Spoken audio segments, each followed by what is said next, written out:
Voilà, si je n'appuie pas sur le bon bouton. Merci, Monsieur le Président, de vous être rendu disponible pour éclairer les travaux de notre commission d'enquête. Vous nous ferez part de votre appréciation du risque représenté par les influences étrangères malveillantes sur le débat public. Ce sujet s'inscrit pleinement, me semble-t-il, dans l'actualité de la haute autorité. En effet, l'OCDE, que nous avions auditionné sur le sujet en mars dernier, vient de publier son rapport sur le renforcement de la transparence et l'intégrité des activités d'influence étrangère en France qu'elle a réalisé à la demande de la haute autorité. En outre, notre Assemblée a adopté hier en première lecture une proposition de loi visant à prévenir les ingérences étrangères en France. En fait, il s'agit de la traduction des recommandations de la délégation au renseignement. Je ne pense pas qu'on puisse véritablement parler d'un texte luttant contre les ingérences étrangères. Il y contribue, mais sans doute n'est-ce pas à la hauteur des mesures qu'il conviendrait de prendre, mais vous nous en direz sans doute un mot dans quelques instants. Avant de vous donner la parole, il me revient de vous rappeler qu'un faux témoignage devant notre commission d'enquête est passible des peines prévues aux articles 434, 13, 14 et 15 du Code pénal. Je précise également qu'il vous appartient, le cas échéant, d'indiquer vos éventuels liens ou conflits d'intérêts en relation avec l'objet de notre commission. Monsieur le Président, je vous invite à prêter serment de dire toute la vérité, rien que la vérité, en levant la main droite et en disant « je le jure ». Je vous remercie. Cette audition fait l'objet d'une captation vidéo qui sera diffusée sur le site internet et, le cas échéant, les réseaux sociaux du Sénat, puis consultable en vidéo à la demande. Elle fera l'objet d'un compte-rendu qui sera publié. Je vous propose un propos liminaire d'une quinzaine de minutes avant que le rapporteur et les collègues puissent vous interroger. Je vous donne la parole et vous remercie. Merci, Monsieur le Président, Monsieur le rapporteur, Mesdames et Messieurs les sénatrices et sénateurs. Merci pour votre invitation à cette audition dans le cadre du travail que vous conduisez sur les politiques publiques face aux opérations d'influence étrangère. Je suis accompagné de Louise Breillet, qui est secrétaire générale de la Haute Autorité, et Ted Mars, qui est le directeur des relations avec les publics et de la communication. Alors les sujets de l'influence et de l'ingérence étrangère revêtent effectivement des enjeux démocratiques et de transparence auxquels je suis sensible en tant que président de la Haute Autorité pour la transparence de la vie publique, qui contribue dans un certain nombre de ses missions à préserver l'indépendance des responsables publics par rapport aux intérêts privés. Alors, je me suis exprimé sur le sujet plusieurs fois devant la commission d'enquête de l'Assemblée nationale début 2023, et je le fais avec d'autant plus d'intérêt aujourd'hui devant vous que la Haute Autorité pour la transparence de la vie publique a approfondi depuis sa réflexion sur le sujet en lien avec d'autres acteurs institutionnels. Et j'ai eu l'occasion aussi d'être auditionné par votre commission des lois du Sénat et puis par la commission des lois de l'Assemblée nationale sur la proposition de loi que vous avez évoquée. Nous le savons, la multiplication des actions d'influence, directes ou indirectes, exercées par des États étrangers, leur manque de traçabilité, leur complexité, font peser des risques importants sur les processus démocratiques nationaux. L'influence étrangère est un phénomène normal, légitime, des relations internationales qui peut enrichir le débat public par la prise en compte de points de vue et d'intérêts diversifiés, mais ces échanges indispensables au débat démocratique peuvent aussi malheureusement servir des intérêts moins louables et devenir le vecteur d'intentions malveillantes et cachées qui portent atteinte à l'intégrité des processus d'élaboration des politiques publiques et de la vie politique et démocratique en général. Dès lors, de l'influence étrangère, on bascule dans le registre de l'ingérence étrangère qui se distingue de la première par son caractère dissimulé et malveillant. Et lorsque les activités d'influence des intérêts privés ne sont pas régulées, l'ingérence étrangère peut s'en trouver facilitée, profitant d'un manque de transparence dans le système décisionnel. Alors l'ingérence étrangère est évidemment un enjeu de souveraineté, suivi en priorité par les services de renseignement, mais l'ingérence étrangère peut se servir des canaux de l'influence, de la représentation d'intérêts notamment, raison pour laquelle la haute autorité peut avoir un rôle à jouer. Alors, les actions relevant de l'influence étrangère ne rentrent pas strictement dans les missions qui sont aujourd'hui les nôtres, mais nous avons, à travers les missions qui nous ont été confiées, une possibilité de détenir une information structurée sur cette influence et l'encadrer, puisque nous gérons plusieurs dispositifs qui contribuent à apporter de la transparence sur ce phénomène, que ce soit l'encadrement de la représentation d'intérêts, le contrôle des déclarations de situation patrimoniale et d'intérêt des responsables publics, ou encore le contrôle des mobilités professionnelles entre les secteurs publics et privés. Alors, par rapport à une question plus précise que vous avez posée, le répertoire des représentants d'intérêt couvre également les représentants d'intérêts étrangers cherchant à influencer les décisions des responsables publics français dès lors qu'ils remplissent les critères enclenchant les obligations déclaratives. Alors, nous avons mis à jour, en octobre 2023, nos lignes directrices du répertoire, et les représentants d'intérêts doivent désormais déclarer les administrations étrangères qui font appel à leurs services. Le bilan de cette évolution est à ce jour plutôt décevant. Seules 2 entités ont déclaré des administrations étrangères comme clients, Edil Consulting qui déclare le Qatar, et SP et Lancé qui déclarent la Corée du Sud. Et aucune fiche d'activité ne cite une administration étrangère comme bénéficiaire. Or, ce chiffre faible, alors c'est la première fois, donc ça peut expliquer ce peu de réponses, mais cela montre aussi que le dispositif actuel d'encadrement de la représentation d'intérêts en France, introduit par la loi Sapin II, n'est pas adapté pour permettre de tracer les activités d'influence étrangère, compte tenu du caractère extrêmement restrictif de la définition du représentant d'intérêt. Ensuite, le dispositif de contrôle des mobilités publiques-privées peut concerner aussi des carrières de hauts fonctionnaires à l'étranger et des entreprises étrangères. Ces 2 formes de contrôle de droit commun ne sont toutefois pas spécifiques aux activités menées pour le compte d'un mandant étranger, contrairement à certaines dispositions et amendements de la PPL ou liés en cours d'examen et qui ont été ajoutés par la commission des lois du Sénat, à la suite d'ailleurs d'une suggestion que fait le rapport de l'OCDE. Nous avions eu l'occasion d'être sensibilisés sur ce sujet. C'est pour cela d'ailleurs que nous avions souhaité faire un travail avec l'OCDE à travers l'expérience, à partir de l'expérience qui peut être la sienne. Et c'est pour cela que nous lui avions demandé un rapport qui fasse le point sur tous les dispositifs mis en place à l'étranger et de voir de quelle façon le dispositif français pouvait être conforté, consolidé en la matière. Alors, je crois que vous avez pris connaissance, bien sûr, de ce rapport de l'OCDE.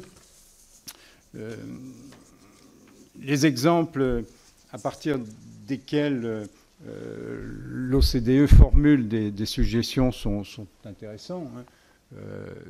C'est essentiellement l'Australie, le Canada, bien sûr les États-Unis, et puis le Royaume-Uni.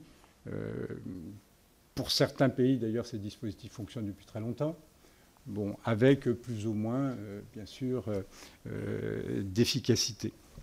Alors nous avons également, bien évidemment, participé à notre niveau à ce travail. Et le grand mérite de ce travail, c'est qu'il a associé la quasi-totalité des acteurs concernés au niveau français. Et ce rapport préconise un certain nombre de propositions qui font plutôt l'objet d'un consensus au niveau de l'ensemble de nos administrations et de celles et ceux qui suivent ces sujets-là dans la complémentarité, bien sûr, de leur mission. Une fois de plus, le travail que peut faire la haute autorité est différent du travail que peut faire un certain nombre de services de renseignement en la matière. C'est tout à fait complémentaire. L'OCDE préconise la mise en place d'un dispositif ad hoc pour renforcer la transparence des actions d'influence étrangère. Il ressort d'ailleurs des travaux de l'OCDE que plus la transparence existe sur les actions d'influence étrangère, mieux cela peut permettre d'identifier les mesures d'ingérence étrangère qui peuvent être conduites par un certain nombre de pays, même si, une fois de plus, ce n'est pas tout à fait la même chose. C'est un répertoire ad hoc qui est prévu, et ça nous semble utile d'ailleurs de bien distinguer ce répertoire du répertoire des représentants d'intérêt. Je crois d'ailleurs que votre rapporteur au Sénat a souhaité ne plus parler de représentants d'intérêt pour marquer la différence entre les deux dispositifs. Et c'est une suggestion que nous avions faite pour bien marquer justement la différence entre ces deux répertoires.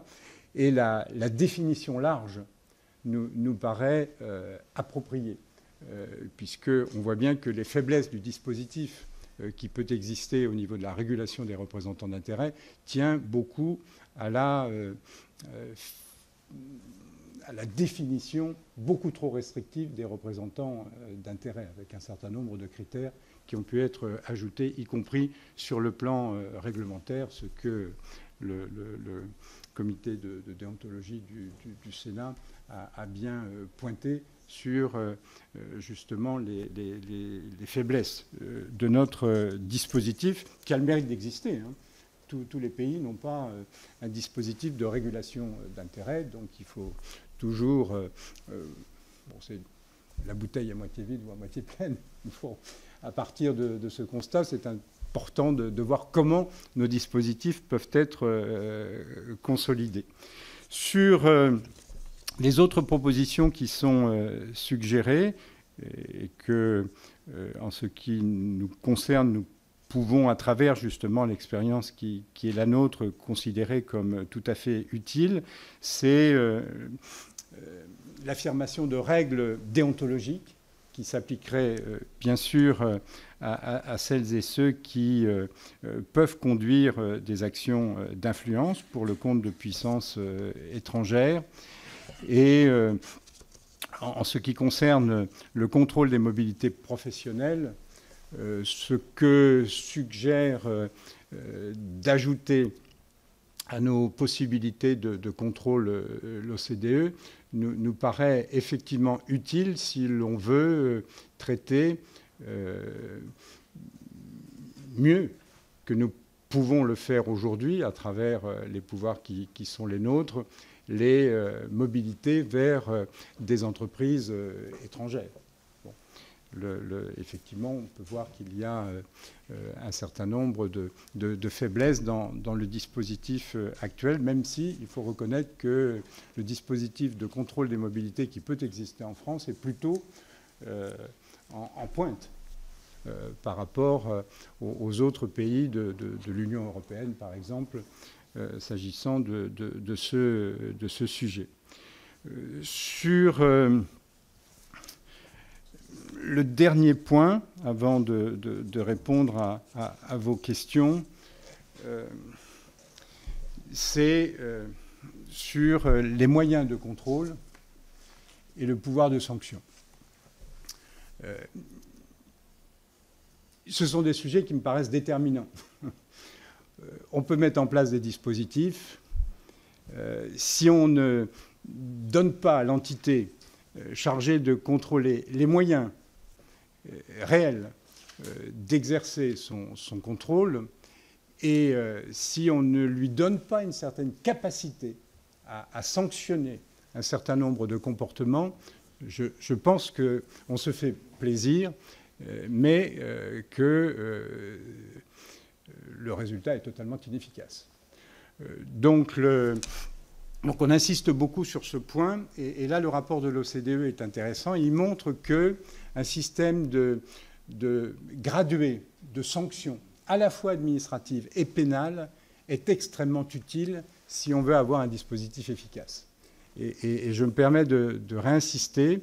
Je sais que l'Assemblée ne l'a pas reçu, n'a pas entendu cet argument, mais je pense qu'il y a un certain nombre de comportements qui justifient, je pense, des sanctions administratives avant même que des sanctions pénales puissent être prononcées. On le voit bien, nous, à travers les missions qui sont les nôtres, et sur un certain nombre de transmissions au parquet que nous pouvons faire, hein, y compris sur, par exemple, les défauts de dépôt des obligations déclaratives,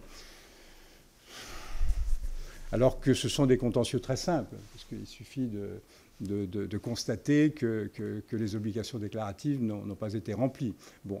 Après relance et après injonction, et après démonstration faite que ces relances ont été faites et des injonctions ont bien été reçues. Pour les parquets, et je peux tout à fait le comprendre, compte tenu, je dirais, de l'immensité des dossiers qu'ils peuvent avoir. Ce ne sont pas obligatoirement des sujets prioritaires, et du coup, on voit que ces comportements-là, en fait, ne sont pas sanctionnés. En plus, s'agissant de représentants d'intérêt, vous pouvez changer l'appellation, vous pouvez changer l'objet, et du coup, éviter la prise de sanctions. Donc il est important, je pense, d'avoir un régime de sanctions gradué, et les premières étapes passent par des amendes administratives. L'autre sujet, c'est bien évidemment les moyens.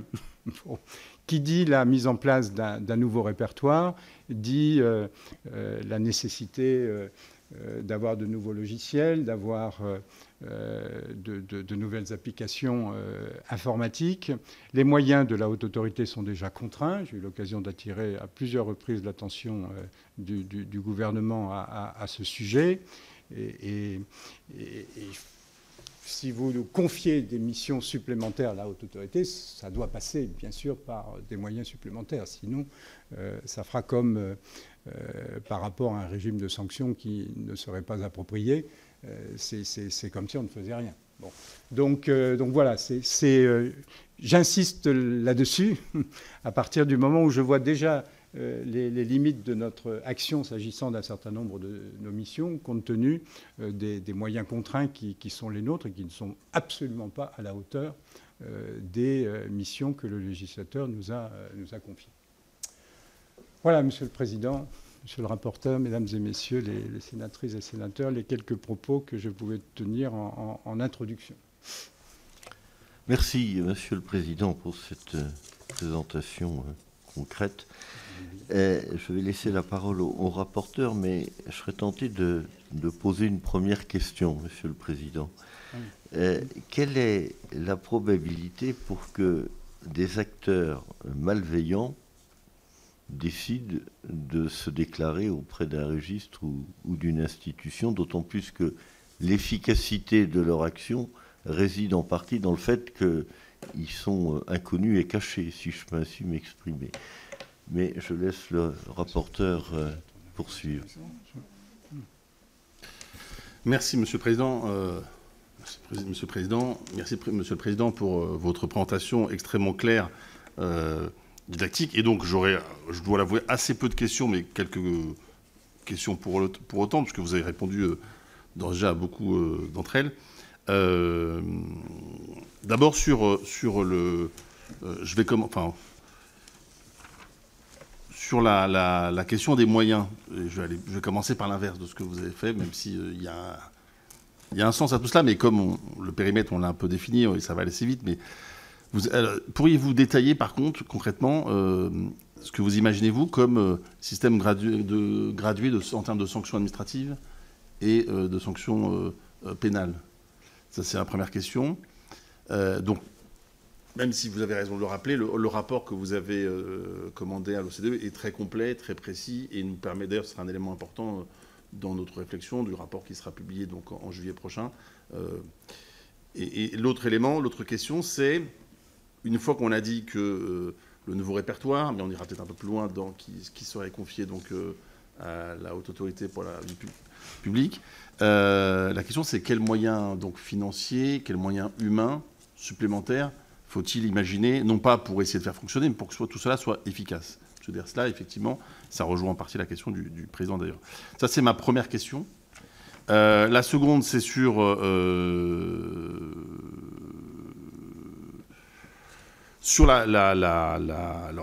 la difficulté, c'est qu'effectivement, nous avons une proposition de loi qui a été adoptée hier, donc il y aura une commission mixte paritaire, je crois, le 30 mai prochain, et qui... reprend quelques points, et je partage ce qu'a dit le président tout à l'heure, c'est quelques points, mais qui ne sont pas, à mon sens, totalement déterminants. Pour autant, sur le répertoire donc, qui vous est proposé, quelques éléments sur les cercles de réflexion, dit think tank, mais les cercles de réflexion. Comment voyez-vous les choses pour que cela fonctionne bien? Donc,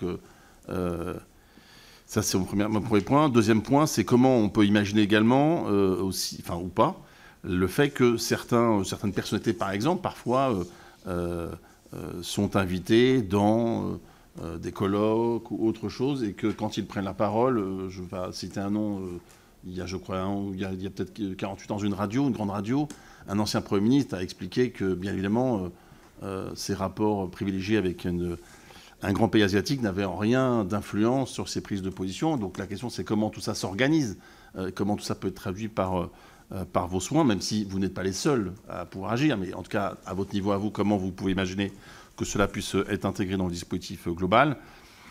La même chose sur les réflexions qu'ont menées, d'ailleurs, à l'initiative de deux sénateurs sur la question des cabinets de conseil privés. Donc, comment vous imaginez aussi tout ça dans un dispositif plus global.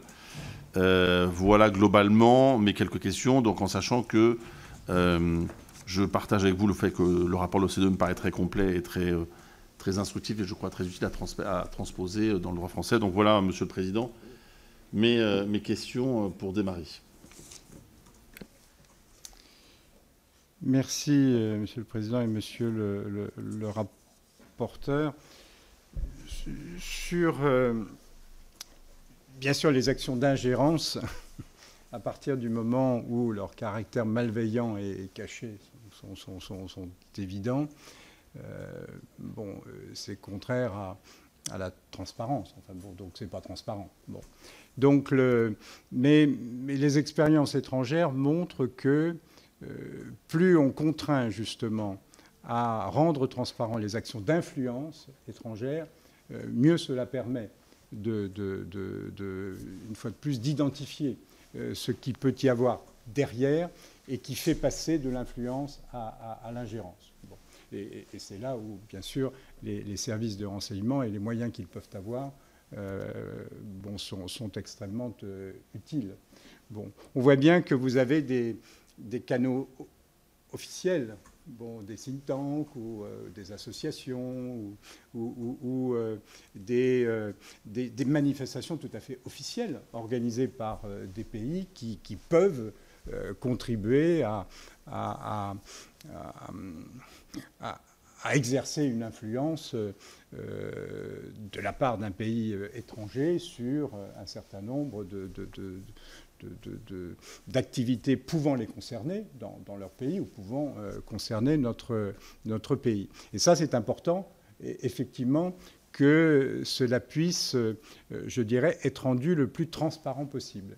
Ce que ne permet pas aujourd'hui le dispositif dit loi Sapin II, compte tenu justement de la définition même de représentants d'intérêt. Et puis du champ aussi, puisque dans la proposition de loi et dans les réflexions qui sont les vôtres et dans les réflexions qui ont été conduites aussi au niveau de l'OCDE, c'est pas seulement exercer une influence sur la loi, c'est exercer aussi une influence sur les élections, sur l'opinion. Et ça, je dirais, ça peut se traduire tout à fait par des manifestations qui peuvent répondre, je dirais, à un objectif de transparence. Bon, vous avez évoqué les initiatives que peuvent prendre aussi un certain nombre de responsables publics. Là aussi, la transparence est quand même une bonne réponse. Bon, et ça permet justement d'apprécier les conséquences de telle ou telle prise de position. À partir du moment où tout ça est au vu et au su de tout le monde, bon, ça peut contribuer bien sûr à l'exercice d'une influence, mais le fait de la faire connaître et que ce soit en transparence, que ça puisse être aussi d'une certaine façon régulé à travers les déclarations que vous devez faire sur vos activités, ça peut contribuer, je dirais, à bien identifier, je dirais, l'origine de ces activités d'influence. Donc voilà, donc je pense que sur ces sujets-là, la transparence, la nécessité de respecter un certain nombre d'obligations déclaratives et déontologiques peut contribuer à assainir, entre guillemets, bien sûr, l'ensemble de ce sujet, même si, une fois de plus, Monsieur le Président, vous avez raison. Bon, c'est à partir du moment où vous souhaitez vous ingérer dans un certain nombre d'actions, vous le faites de façon cachée. Bon, donc, et on le voit à travers un certain nombre d'exemples qui peuvent exister ou qui ont existé dans notre pays ou dans d'autres pays. Les cercles de réflexion, c'est très important qu'ils soient soumis, bien sûr, aux mêmes règles. Bon, parce que souvent, ça peut passer justement par les think tanks. Bon, et connaître, par exemple, l'origine des financements. Bon, des think tanks me paraît aussi des informations utiles pour justement apprécier d'où peut venir l'influence. Bon, donc voilà. Et normalement, les think tanks sont inclus dans le dispositif de la loi 62, même si certains think tanks contestent cela, mais bon, le législateur, à notre sens, n'a pas voulu écarter les think tanks.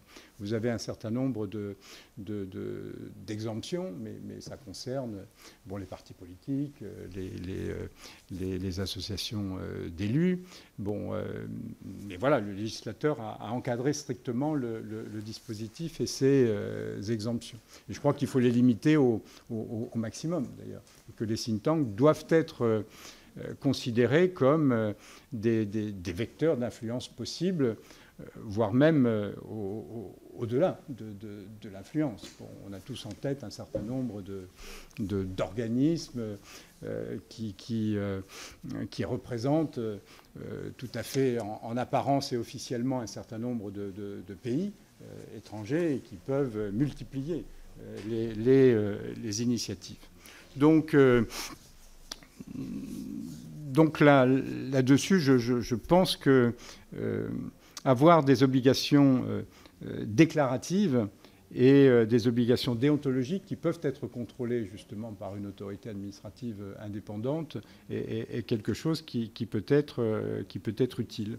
Sur les sanctions, l'idée, c'est absolument pas de se substituer, bien sûr, au juge pénal. Bon. Donc de bien pouvoir distinguer ce qui peut relever d'une sanction administrative et ce qui peut relever d'une sanction pénale. Alors l'OCDE s'est risqué d'ailleurs à faire ces distinctions. En fait, c'est tout ce qui n'engage pas ou peu d'appréciation. Bon. Alors ça peut être pour les sanctions administratives, le défaut, le retard de déclaration, une fois l'acteur enregistré. Ça peut être aussi les manquements à des obligations déontologiques à partir du moment où effectivement c'est clair de ce point de vue-là. Bon, et puis il y a d'autres choses qui, bien sûr, doivent pouvoir relever toujours du juge pénal. Donc voilà, il y a cette distinction à faire. Les exemples étrangers nous sont utiles en la matière pour bien faire la distinction. Sur d'autres missions que la haute autorité peut exercer, le défaut de respect des obligations déclaratives, bon, et c'est quelque chose aussi qui est manifeste. Bon. Et il n'y a pas besoin d'instruire sur le plan pénal pour pouvoir infliger une sanction pécuniaire à partir du moment où les gens ne respectent pas leurs obligations déclaratives. Donc voilà, il y a cette séparation qui peut être faite entre des sanctions administratives et des sanctions pénales. Sinon, pour les moyens, bon, la haute autorité aujourd'hui, c'est 75 agents. Sur le dispositif loi Sapin 2 et répertoire des représentants d'intérêt, c'est si je compte tout le monde. Bon, c'est de l'ordre d'une dizaine de personnes. Si je compare ces moyens-là avec les pays qui ont mis en place le même répertoire, les mêmes obligations déclaratives et déontologiques, honnêtement, je suis gêné quand on me pose la question du nombre de personnes qui sont en charge de cette mission à la haute autorité française. Bon, donc voilà, il y a vraiment... Donc si on met en place un nouveau dispositif, je veux dire, déjà, nous manquons de personnel pour faire en sorte de faire vivre correctement ce répertoire des représentants d'intérêt. Bon, et les contrôles qui, bien sûr, doivent être faits. Alors, si on ajoute un répertoire, si on ajoute en plus ce qui peut relever du contrôle des cabinets conseils, comme le souhaite le Sénat à travers la proposition de loi qui était adoptée, honnêtement, bon, il faut des moyens supplémentaires. Alors, c'est combien on avait pu chiffrer au moins entre 6 et 10 personnes si on veut déjà lancer quelque chose. Et ce n'est pas seulement des moyens humains, ça doit être aussi des moyens informatiques. Par exemple, ce sont des logiciels, ce sont des aides, bien sûr, au contrôle. Donc voilà, puisqu'on a bien le sentiment qu'un certain nombre d'outils peuvent aider. Bien sûr, il n'y a pas besoin à chaque fois de renforcer des effectifs en personnel. Mais là, il nous faut les deux. Bon, si vraiment on veut, je dirais, avoir un certain retour et une certaine efficacité dans la mise en place de ces dispositifs. Juste pour poursuivre... Donc 10 pour être à peu près bien, on va dire, pour commencer à être bien avec tous les moyens qui vont autour. Oui, si j'inclus à la fois ce qui est en cours, cabinet conseil, et puis une bonne dizaine. Dispositif, il faudrait au moins 6 à 7 personnes, s'agissant en tout cas de ce nouveau registre. Donc 10 avec, effectivement, vous l'avez dit, les moyens. Ça me fait penser à une question. Aujourd'hui, deux choses. D'abord, vous avez dit qu'il y a l'expérience, c'est deux seules déclarations, donc vous l'avez même jugé vous-même pas à la hauteur, pour faire simple. Comment vous expliquez cela ? Et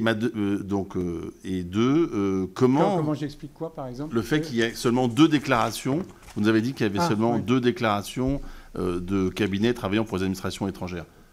Au début de votre propos, vous avez précisé cela en indiquant que c'était une forme d'échec, enfin voilà, que c'était pas au niveau, et donc manifestement il fallait poursuivre. Donc ma question c'est, quelle est votre analyse de ce résultat-là ?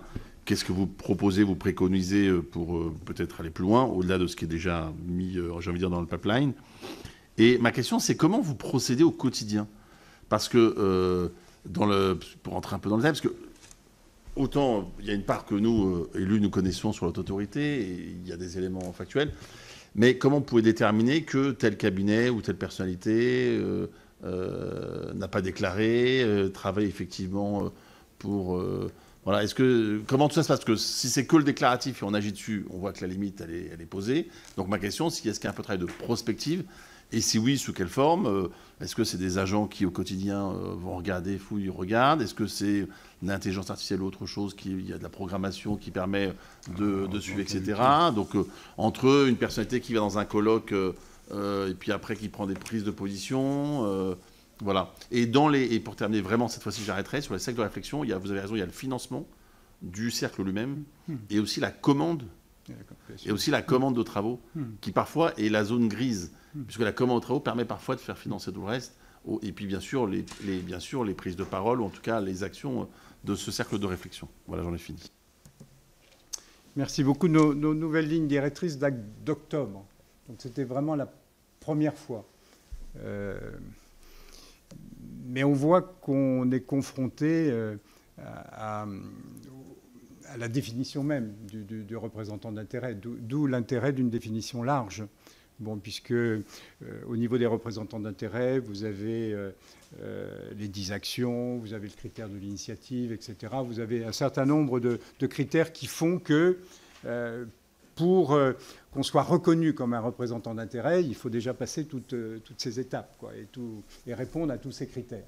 Donc le mérite de la définition telle qu'elle est proposée aujourd'hui, c'est d'être beaucoup plus large quand même. Donc c'est toute personne physique ou entité morale qui cherche, etc. Bon, donc il n'y a plus de critères d'initiative, de 10 actions par entité ou par personne physique. Tous ces critères-là ne sont pas repris, en tout cas dans le texte de la proposition de loi qui est actuellement en discussion. Sinon, nous n'avons malheureusement aucun outil d'intelligence artificielle, etc., parce que tout ça coûte cher et qu'on n'a pas les moyens. Donc, bien sûr, nous sommes tout à fait... Bien sûr, ça fait partie des demandes que je formule en termes de moyens de fonctionnement. Bon, donc, vous savez, on a un tout petit budget de fonctionnement, nous. Donc, on a un budget de 10 millions. Bon, le budget de fonctionnement, il est de 3,3 millions. Bon, là-dessus, on a des dépenses de loyer qui nous sont imposées, ce qui fait d'ailleurs que le rabot qui nous a été pratiqué, aujourd'hui, nous représente 12% de notre capacité en termes de fonctionnement. Bon, et honnêtement, je ne vois pas comment on peut faire, quoi. Bon, donc, puisque c'est loin des 3 ou 5% qui ont été annoncés. Pour nous, c'est 12%. À partir du moment où on a une dépense contrainte sur notre loyer, nous sommes sous-locataires du Conseil d'État, là où nous sommes. Bon, et c'est un loyer qui nous est imposé. Bon. Donc, sur nos marges de manœuvre qui restent, bon, elles sont amputées de ces marges de 12%. Bon, ce qui est assez considérable, bon, sur les moyens de fonctionnement. Donc voilà, donc il faut, bien évidemment, ces outils nous seraient utiles, parce qu'aujourd'hui, qu'est-ce qu'on fait? Bon, on fait des recherches en source ouverte, on a une cellule, entre guillemets, de veille, bon, à travers le suivi de la presse, à la fois quotidienne, hebdomadaire, mensuelle, et la presse spécialisée. Bon, qui nous permettent d'identifier justement celles et ceux, notamment les lettres professionnelles auxquelles on essaie de s'abonner, bon, où on voit que tel ou tel acteur, par exemple, a pris l'initiative de faire des propositions pour influencer telle ou telle proposition ou projet de loi actuellement en discussion. Bon, ben voilà, et du coup, on s'adresse à l'entreprise ou à l'entité ou à l'association, et puis on voit avec elle si elle correspond à la définition du représentant d'intérêt, si elle doit faire l'objet d'une déclaration sur le répertoire. C'est assez artisanal, mais bon, ça peut être efficace en tout cas sur un certain nombre de sujets. Nathalie Goulet. Oui, merci beaucoup, Monsieur le Président. Donc hier, après 1h30 du matin, on a fini le texte dont le périmètre était très réduit, d'autant plus réduit que j'avais, avec Catherine Morin de CI, déposé un certain nombre d'amendements liés précisément au rapport de l'OCDE. Donc pour inclure les facilitateurs dans les personnes visées, on a pris un article 40 que vous connaissez aussi bien que moi. Donc je pense que ça, il faudra que notre rapport le précise, parce que les gens qui facilitent doivent être visés. Article 40. Bon, voilà. Le mandat de facto dont parle le rapport de l'OCDE, je trouve que c'est une notion qui est intéressante, parce qu'en fait, on la déduit des activités. Là non plus, j'ai pas eu beaucoup de chance. En ce qui concerne le rôle des cabinets conseils, vous l'avez dit, le texte arrive le 28. J'espère qu'on pourra faire l'articulation avec celui-là. Ça me semble aussi très important. La question des moyens, vous y avez répondu. Donc moi, j'ai 2 questions. Est-ce qu'on pourrait, pour finalement vous faciliter la tâche, appliquer certaines dispositions de la loi Sapin, notamment sur les aviseurs ou les lanceurs d'alerte? Parce que je pense que c'est très important. Si on ne peut pas déterminer de facto, de par l'activité des gens qu'il faut assujettir, peut-être qu'un aviseur pourrait vous saisir en indiquant que tel et tel think tank... Oui, mais enfin, ça ne figure pas explicitement. Et puis la deuxième chose, on est quand même à la veille d'un scrutin européen qui a connu la plus grande faille du dispositif avec le Qatargate. Est-ce que vous voyez une articulation européenne qui serait quand même bienvenue, puisque des gens qui sont en France et qui seraient soumis à la législation française pourraient très bien demain matin s'installer en Belgique, on l'a vu dans d'autres cas, ou dans un autre pays européen, et finalement passer entre les fourches codines de cette législation que nous appelons tous de nos voeux. Merci.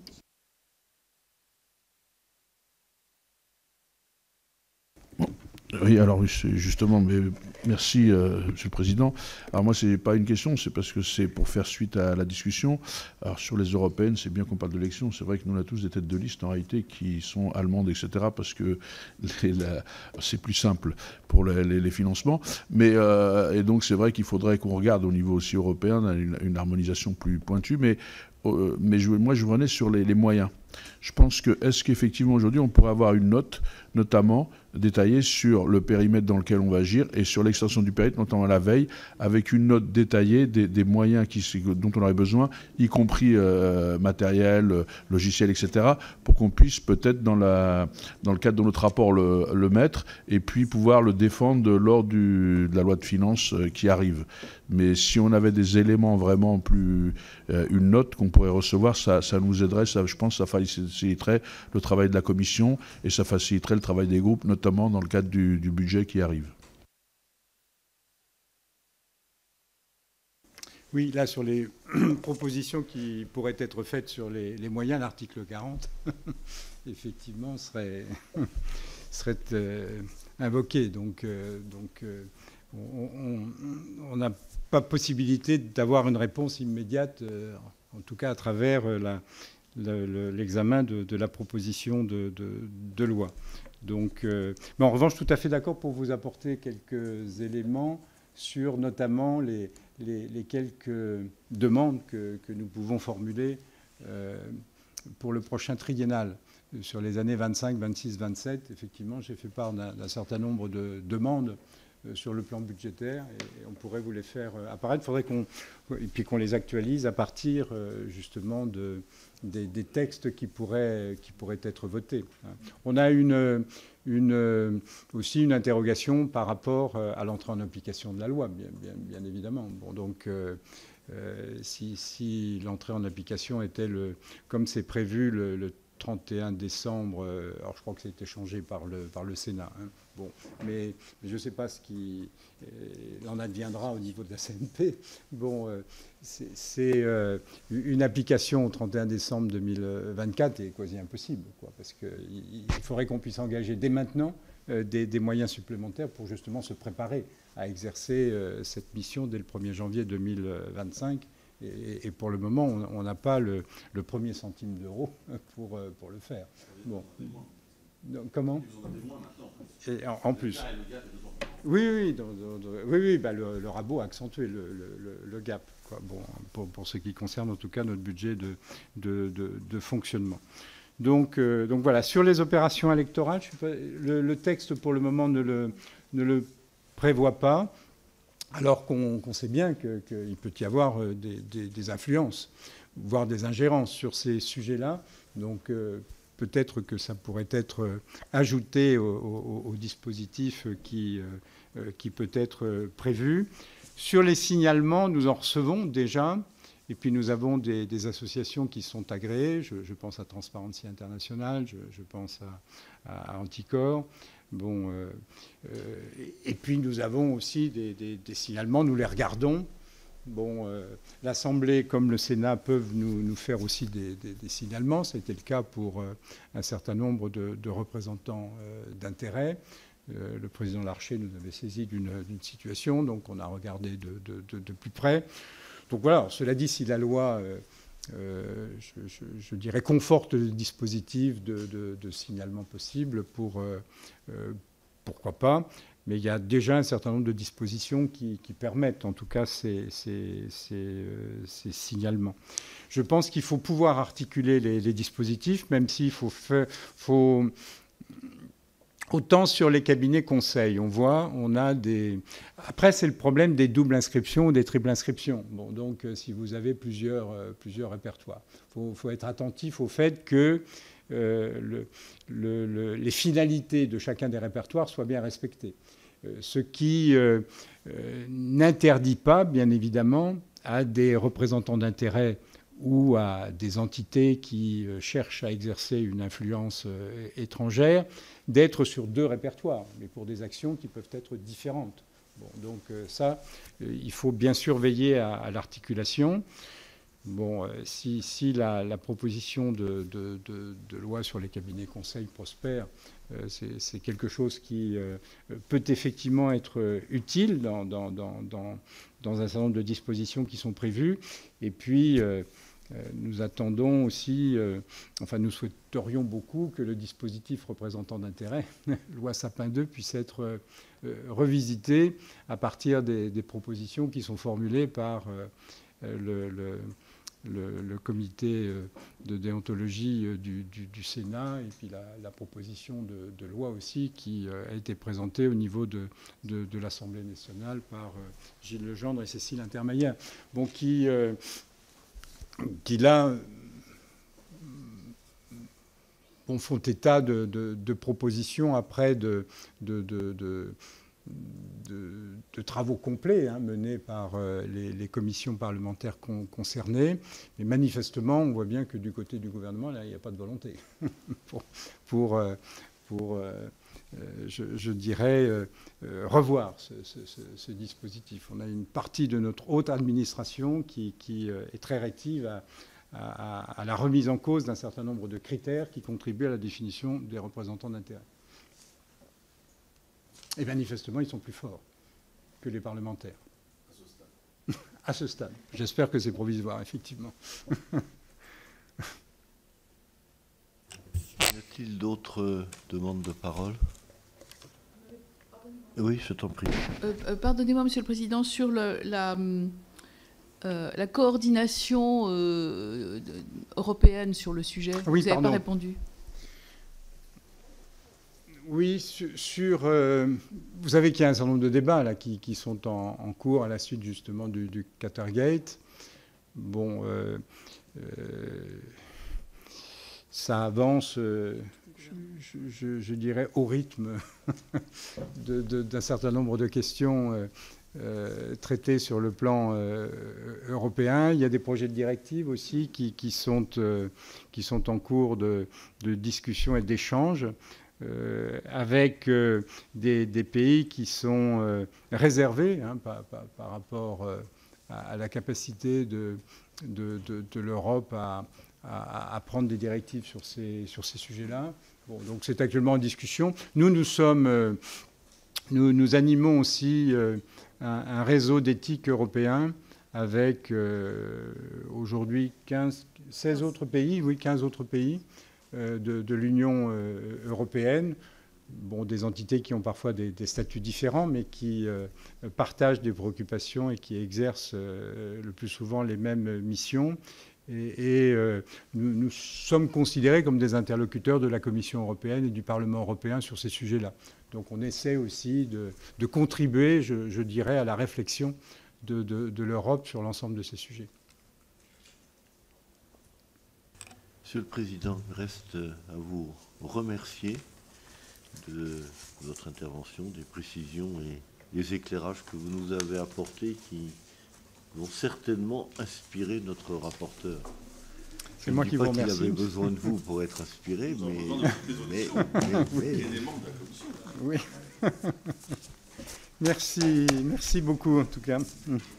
Et puis bon courage pour vos travaux.